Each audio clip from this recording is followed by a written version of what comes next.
Assalamualaikum warahmatullahi wabarakatuh Tribuners. Jumpa lagi bersama saya Septiana Cahyani dalam podcast Malang Live.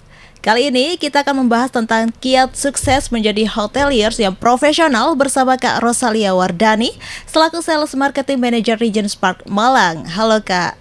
Halo, selamat siang. Selamat siang Kak.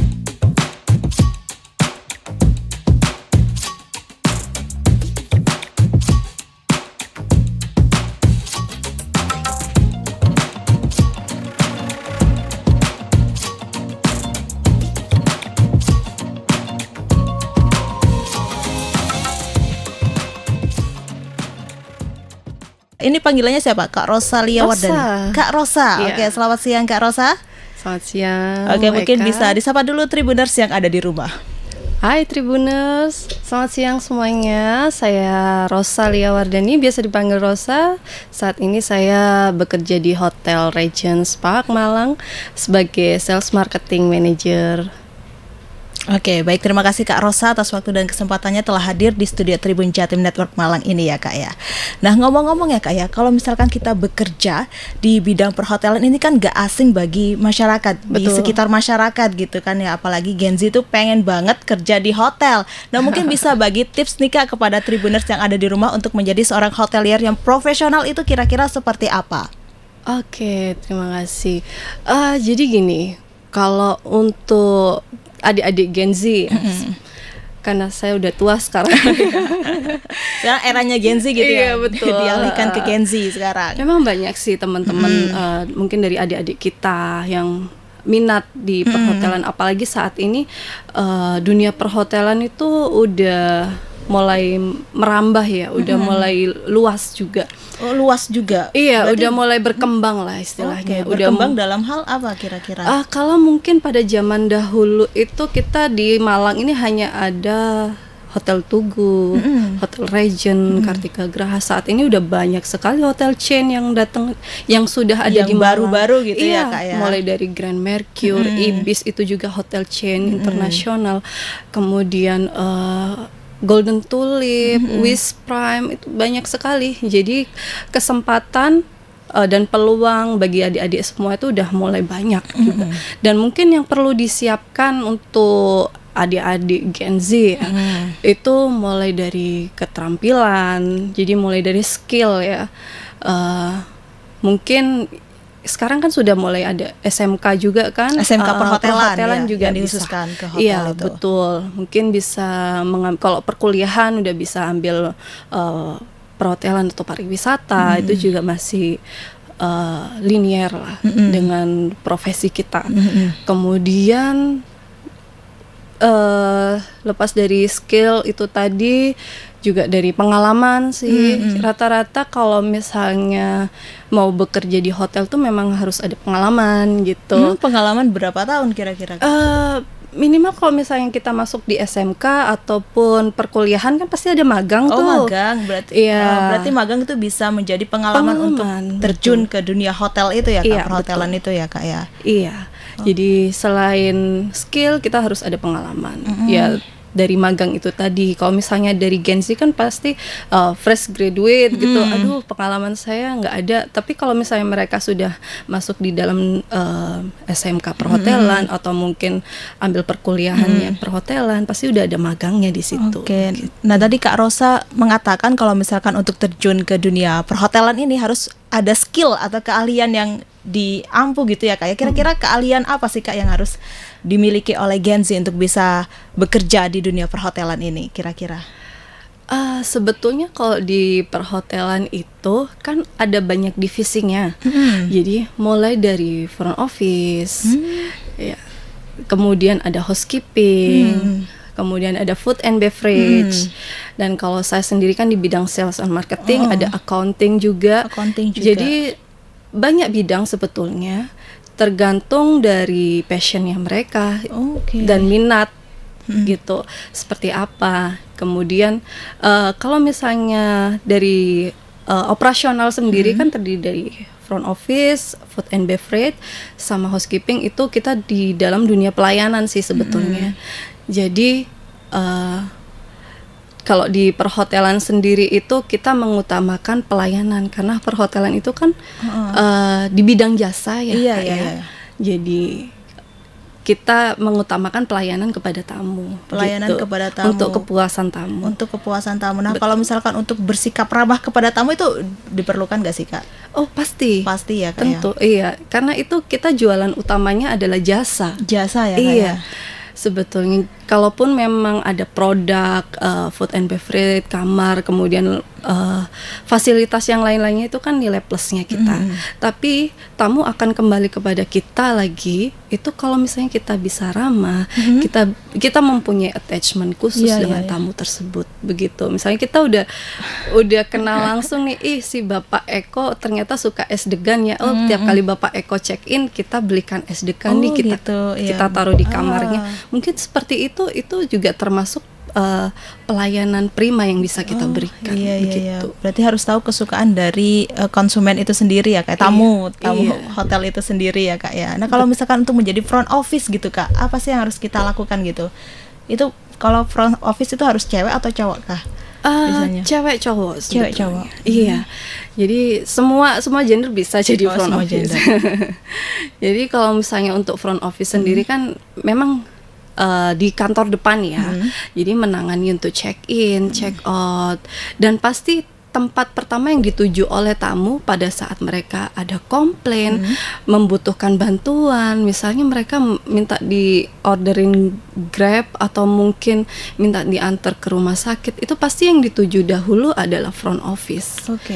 Jadi di front office itu memang harus kuat di sana dari segi skill, product knowledge, kemudian komunikasi kepada tamu juga memang harus bagus ya, gitu.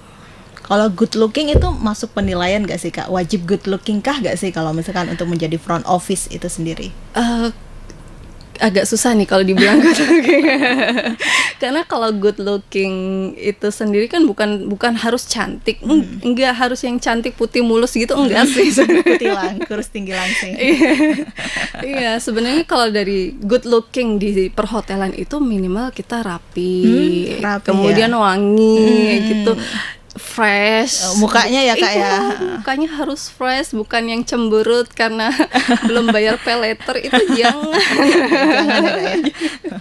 Oke, berarti kalau misalkan untuk menjadi front office tuh good looking itu ada penilaian tersendiri, gak harus cantik ya, Kak ya. Minimal penampilannya tuh harus rapi ya, Kak ya. Iya, betul. Untuk berbahasa asing itu diperlukan gak sih, Kak, untuk kerja di perhotelan?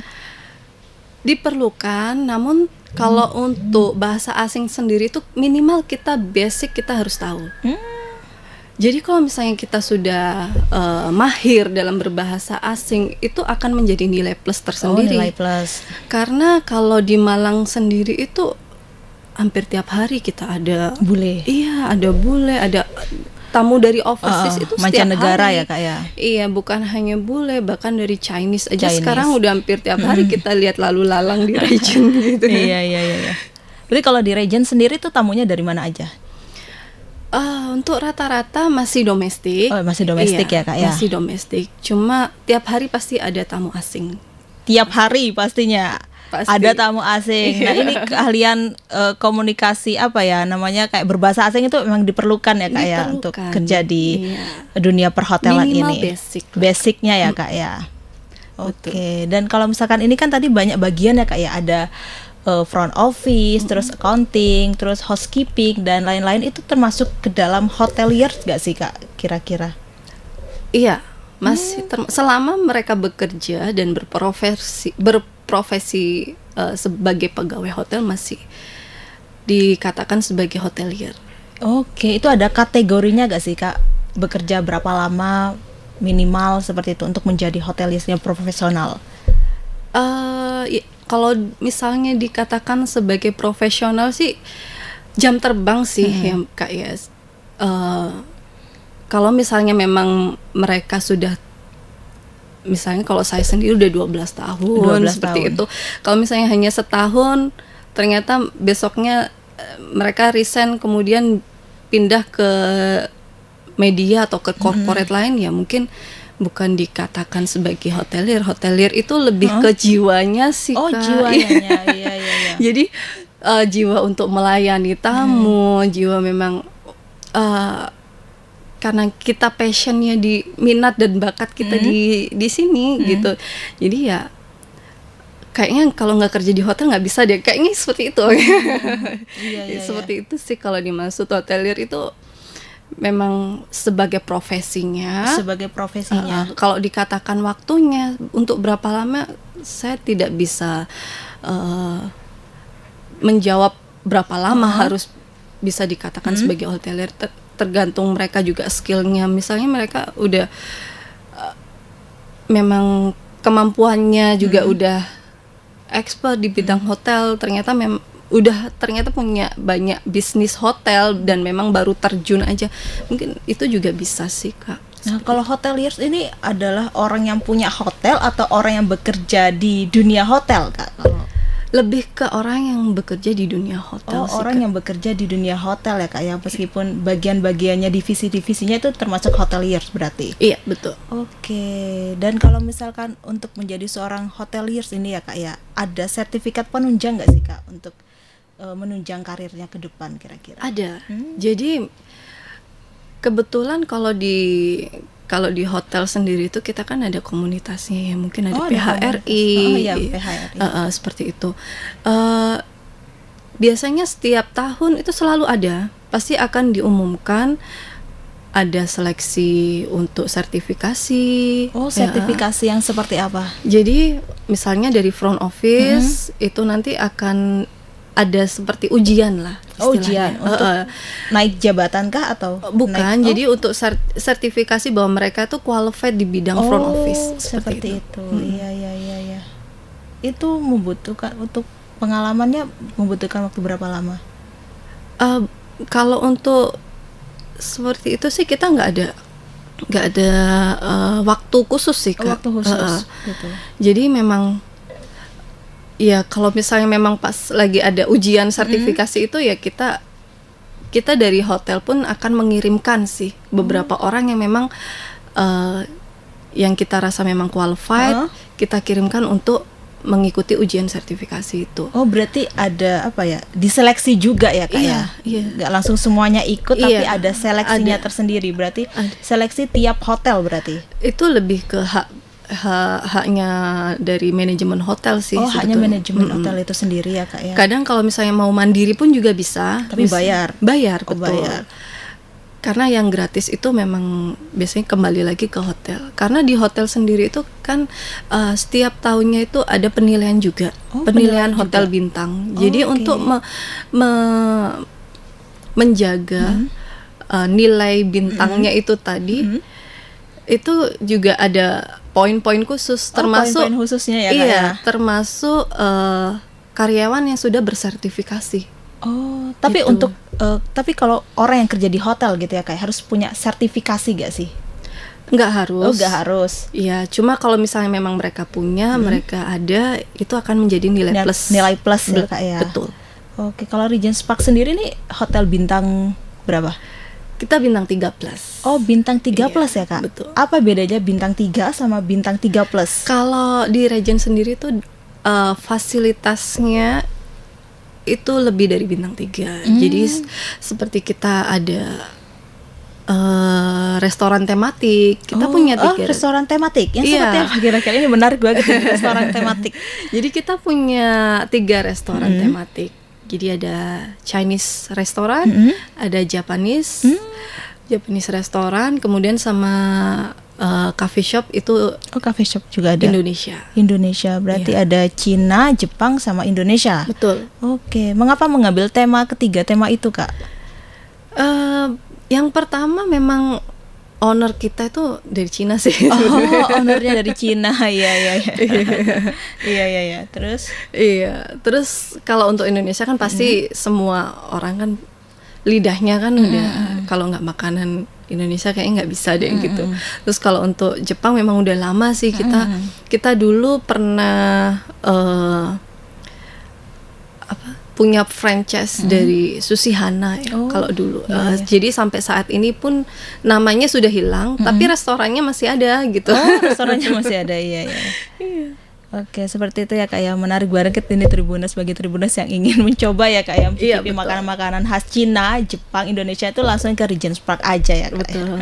Oke, dan kalau misalnya kita balik lagi nih Kak ke dunia hotel gitu, perhotelan ya Kak ya. Kalau misalkan tadi kan Kakaknya menyebut kalau misalkan untuk bekerja di dunia hotel itu bisa dari SMK perhotelan, terus juga pariwisata, S1 pariwisata sama S1 perhotelan ya Kak ya. Kalau misalkan jurusan lain nih yang pengen kerja di hotel itu bisa gak sih Kak? Bisa banget. Misalnya mereka dari psikologi gitu. Psikologi kan. Ya, HRD misalnya.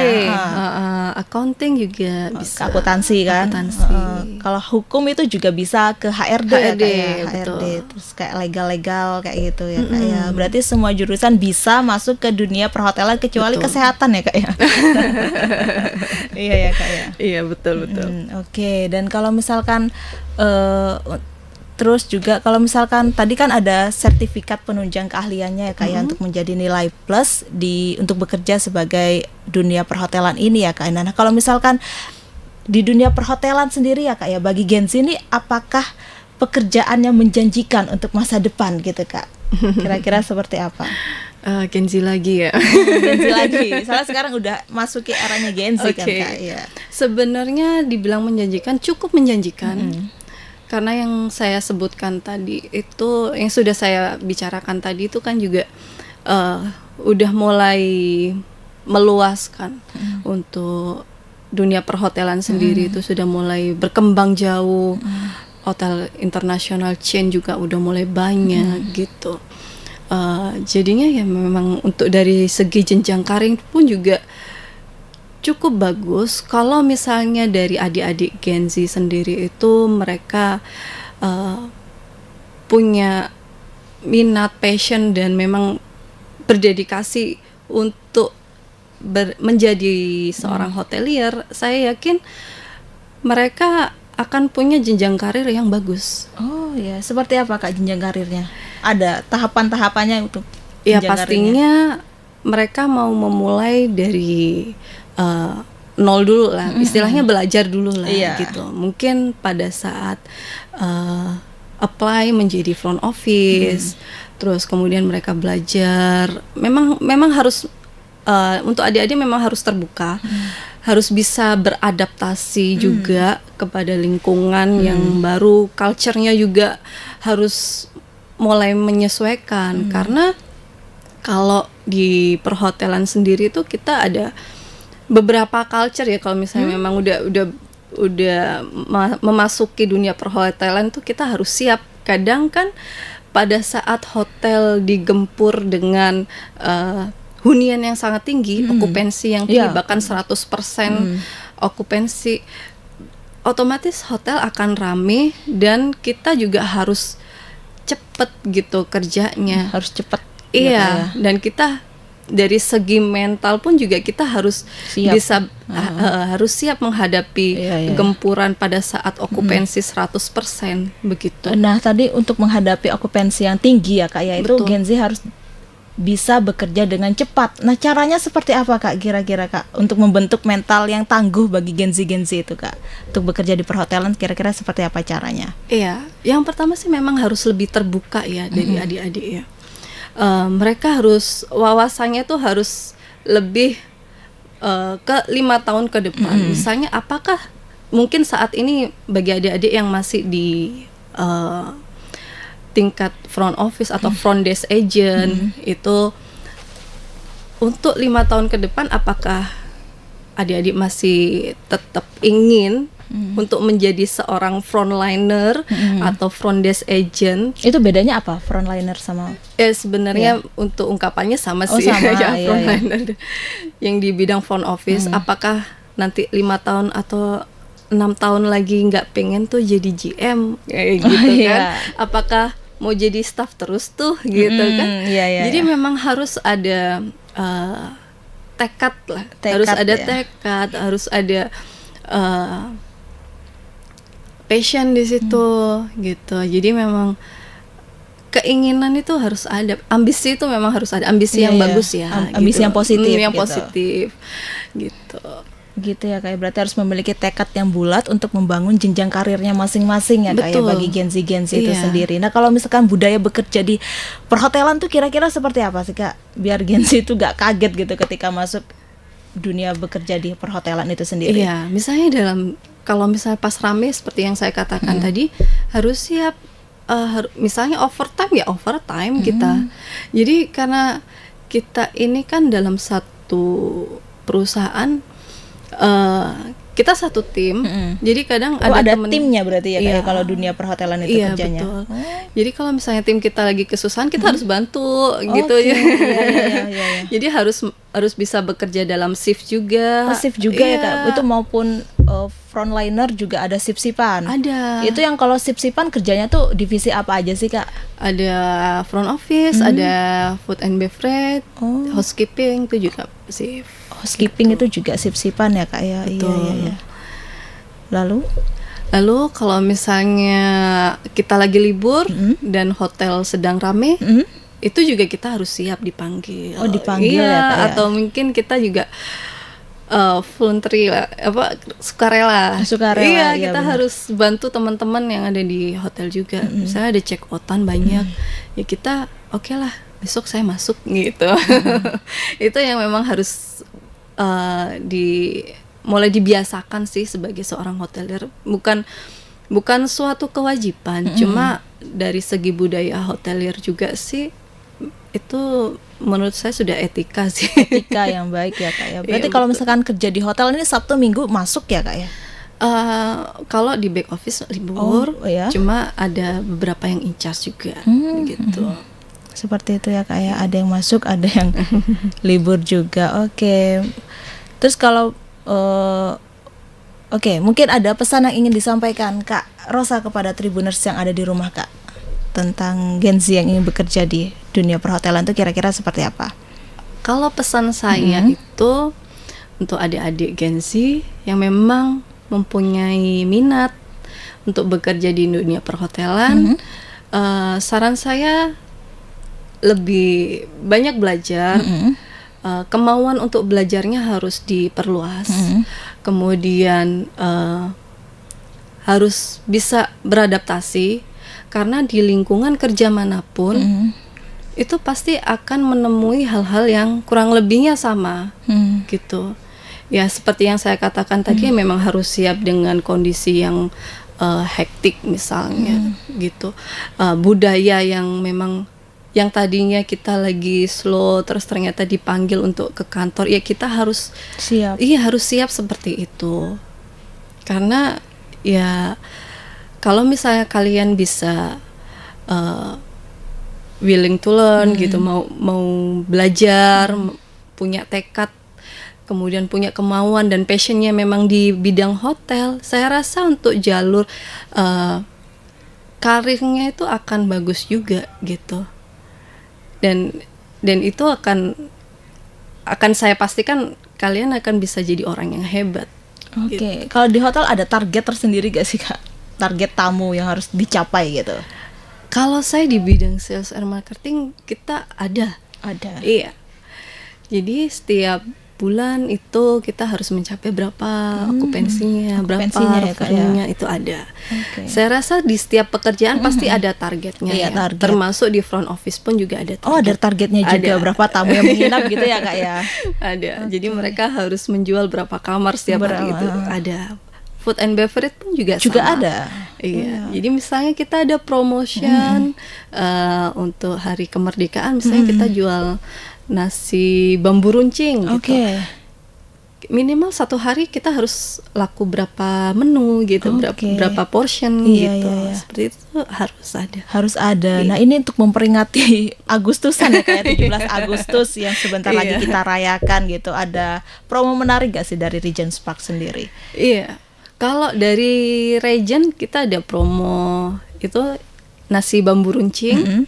Kemudian ada untuk kamarnya itu kita juga lagi promo 478.000 aja Per kamar itu ya? kamar per malam. Per malam Gitu. itu. Nah, ini menarik, ini promonya ada menu bambu runcing ya, kayak Iya. ini bambu runcing terinspirasi dari hari kemerdekaan atau Iya, seperti betul. apa?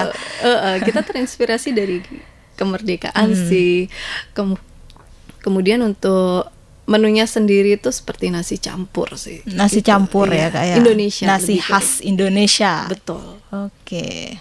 Oke, terima kasih Kak Rosa atas waktu dan Terima kesempatannya kasih telah banyak. hadir di studio Tribun Jatim Network Malang ini ya Kak ya. Iya, terima kasih Baika dan Oke. Tribuners. Oke, baik Tribuners, sampai di sini dulu perjumpaan saya kali ini. Saya Septiana Cahyani dan Kak Rosa pamit undur diri dan sampai jumpa kembali lagi dalam podcast Malang Live episode berikutnya. Assalamualaikum warahmatullahi wabarakatuh. Download Tribun X sekarang. Menghadirkan lokal menjadi Indonesia.